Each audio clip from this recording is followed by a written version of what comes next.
बताया था कि जो सेलिंग प्रोसेस जब भी हम किसी से बात सेलिंग की करते हैं तो नॉर्मली वो व्यक्ति यही उसके दिमाग में जो पिक्चर आती है कि किसी भी प्रोडक्ट को या किसी भी सर्विस को बेचना।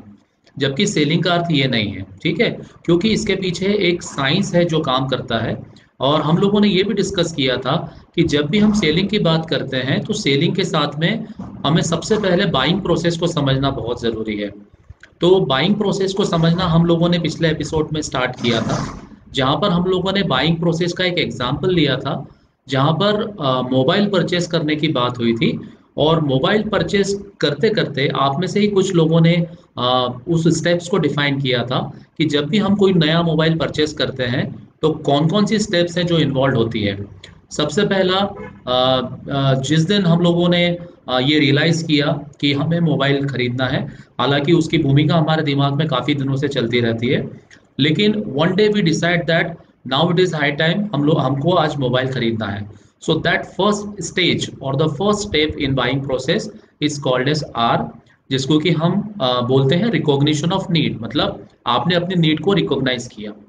दूसरा जो स्टेप होता है कि जब अब आपको मार्केट में बहुत सारे ऑप्शंस अवेलेबल हैं जब मोबाइल खरीदने की बात होती है, तो डिपेंडिंग अपॉन आपको किस रेंज में मोबाइल खरीदना है, उस रेंज में आपके पास में बहुत सारे चॉइसेस होते हैं। जैसे कि मैंने आपको एग्जांपल दिया था, आईफोन एक चॉइस हो सकता है, वन प्लस एक एग्जांपल हो सकता है या चॉइस हो सकता है, एम आई का फ़ोन एक एग्जांपल हो सकता है, देन ओप्पो, वीवो। आपके पास में तमाम चॉइसेस अवेलेबल हैं आज की तारीख में मोबाइल खरीदने में, ठीक है। So depending upon your range आपके पास में ढेर सारी चॉइसेस अवेलेबल हैं। नाउ ये स्टेप होने के बाद में अब चूंकि आपके पास में बहुत सारी चॉइसेस हैं और सारी ब्रांड्स के मोबाइल तो हमें खरीदना नहीं, हमें सिर्फ एक ही मोबाइल खरीदना है। तो हम अपनी चॉइसेस को नैरो डाउन करते हैं कि कौन कौन से ऑप्शंस हैं, अब हम इसको मिनिमाइज कर सकते हैं। जैसे कि फॉर एग्जांपल हम आकर ठहरते हैं for example iPhone, one plus और एम आई पर, ठीक है।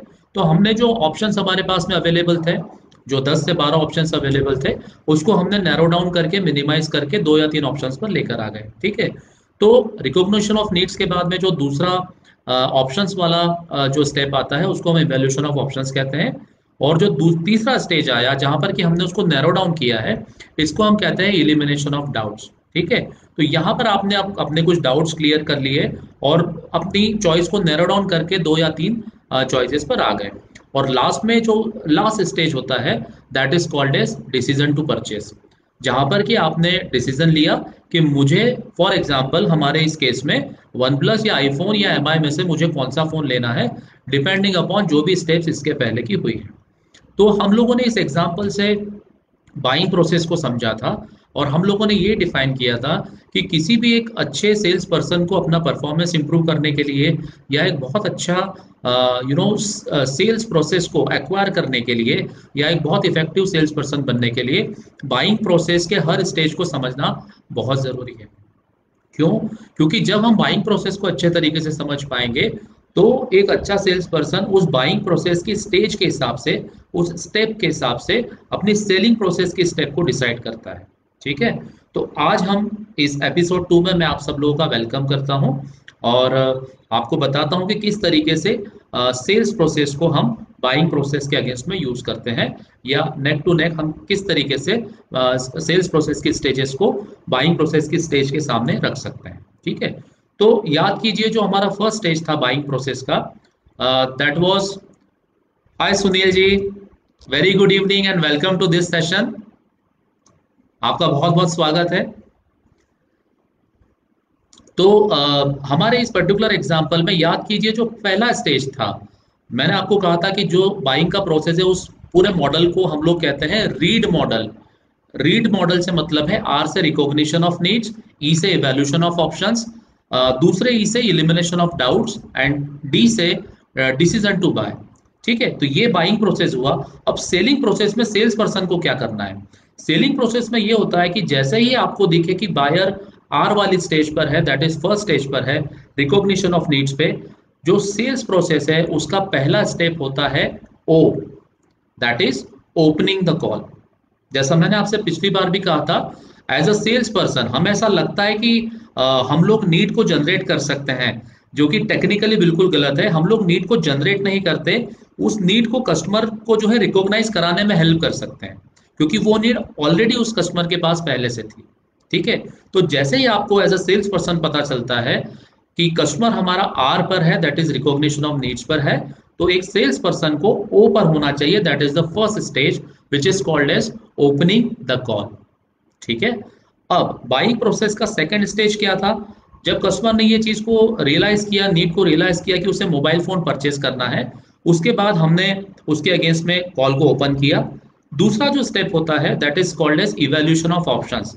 तो जब कस्टमर जो है इवैल्यूएशन ऑफ ऑप्शन वाली स्टेज पर होता है बाइंग प्रोसेस के, तो एक सेल्स पर्सन को क्या करना चाहिए? उसको डी पर होना चाहिए।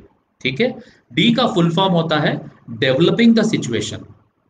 सो डेवलपिंग द सिचुएशन में आप जो है प्रोडक्ट प्रेजेंटेशन दे सकते हैं, उसको प्रोडक्ट के फीचर्स के बारे में बात कर सकते हैं, और आप जो है सिचुएशन को डेवलप कर सकते हैं आपके एडवांटेज के लिए, राइट। तीसरा जो स्टेज होता है इसी का सेलिंग प्रोसेस का, जब आपने सिचुएशन को डेवलप कर दिया है, now third stage in selling is called as P, that is developing the situation, and P से प्रपोजिंग द सोल्यूशन। जब कस्टमर इवोल्यूशन ऑफ ऑप्शन वाली स्टेज पर, जैसे कि दूसरी स्टेज पर है, तो आपको सिचुएशन को डेवलप करना है और आपको अपना सोल्यूशन प्रपोज करना है उस कस्टमर को, जो कि अभी ऑप्शंस को इवैल्यूएट करने की स्टेज पर है। ठीक है ना, अभी तक मेरे ख्याल से कोई डाउट नहीं है, अभी तक क्लियर है। मैं फिर एक बार रिकैप कर दूंगा, आपको रिवाइज कर दूंगा, नॉट एन इशू। और आप लोगों के कोई यदि डाउट्स होंगे आप लोग चैट बॉक्स में डाल सकते हैं या मुझसे बाद में भी पूछ सकते हैं। इसको थोड़ा सा ध्यान से समझिए। तो तीसरा स्टेज जो है सेल्स प्रोसेस का, वो है प्रपोजिंग द सोल्यूशन। अब जो है बाइंग प्रोसेस का जो थर्ड स्टेज होता है that is elimination of doubts, right. तो अब चूंकि कस्टमर के मन में डाउट्स हैं, उसने अपनी चॉइसेस को नैरो डाउन कर दिया है, अब वो 8-10 चॉइसेस से हटकर 2 या 3 ऑप्शंस पर आ चुका है। तो यहाँ पर आपको सेल्स प्रोसेस का चौथे स्टेज पर आना चाहिए, जो कि कहलाता है ई।